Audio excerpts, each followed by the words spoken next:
15 अगस्त 1947 को ₹1 $1 के बराबर था। जी हाँ दोस्तों, आप अगर ये पहली बार सुन रहे हैं तो आप भी मेरी तरह हैरान होंगे शायद।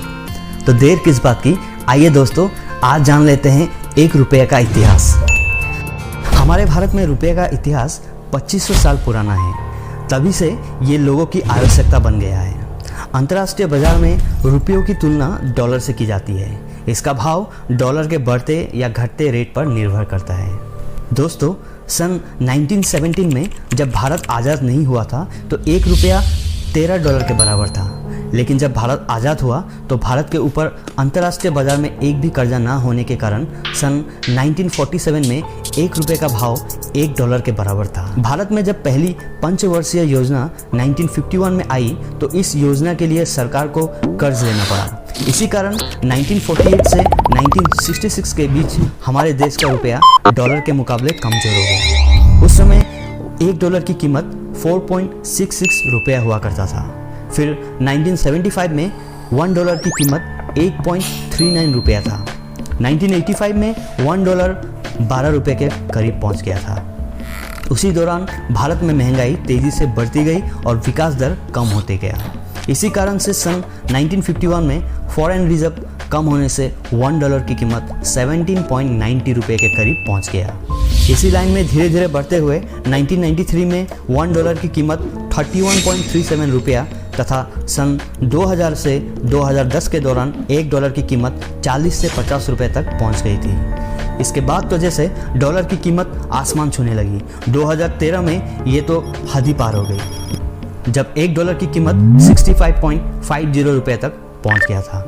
इसी दौरान जब भारत में कर्ज ज़्यादा बढ़ने लगा तो उस समय की तत्कालीन प्रधानमंत्री इंदिरा गांधी जी ने कर्ज चुकाने के लिए भारत में रुपये की कीमत कम करने का फैसला किया।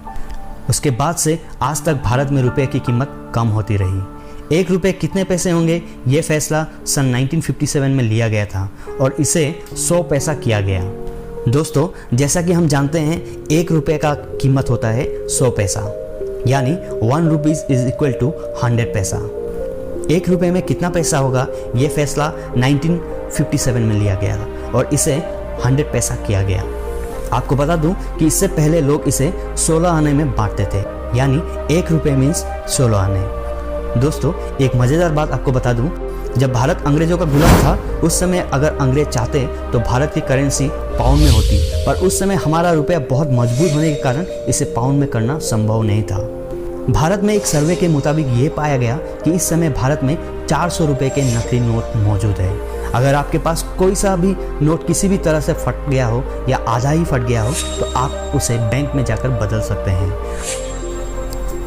दोस्तों, क्या आपको पता है भारतीय नोटों के सीरियल नंबर में IJOXYZ ये अक्षर को नहीं रखा जाता है। ये सुरक्षा के कारणों से किया जाता है और हर नोट पे उसकी कीमत को 15 भाषाओं में लिखा भी जाता है।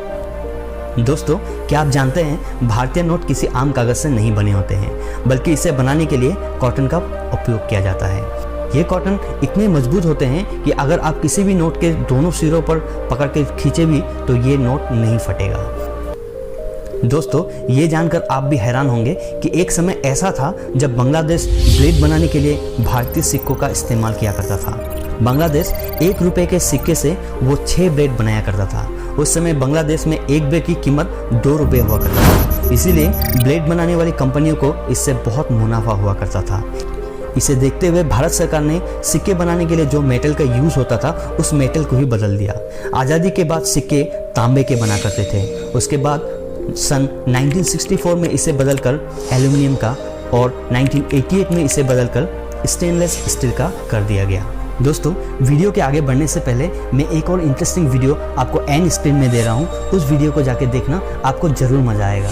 क्या आपको पता है कि भारत के नोटों पर जो महात्मा गांधी की फोटो है वो कब खींची गई थी? जब महात्मा गांधी तत्कालीन वर्मा और भारत में ब्रिटिश शक्ति के रूप में कार्यरत फ्रेडरिक पैथिक लॉरेंस के साथ कोलकाता स्थित वायसराय हाउस में मुलाकात करने गए थे, तब ये फोटो ली गई थी, जो आज भी भारतीय नोटों की पहचान है। दोस्तों, मैं आशा करता हूँ कि भारत के 1 रुपये का इतिहास के बारे में आपको पता चल चुका होगा।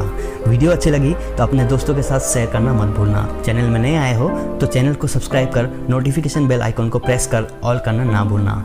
हम फिर मिलेंगे एक और इंटरेस्टिंग और अमेजिंग वीडियो के साथ। तब तक के लिए जय हिंद।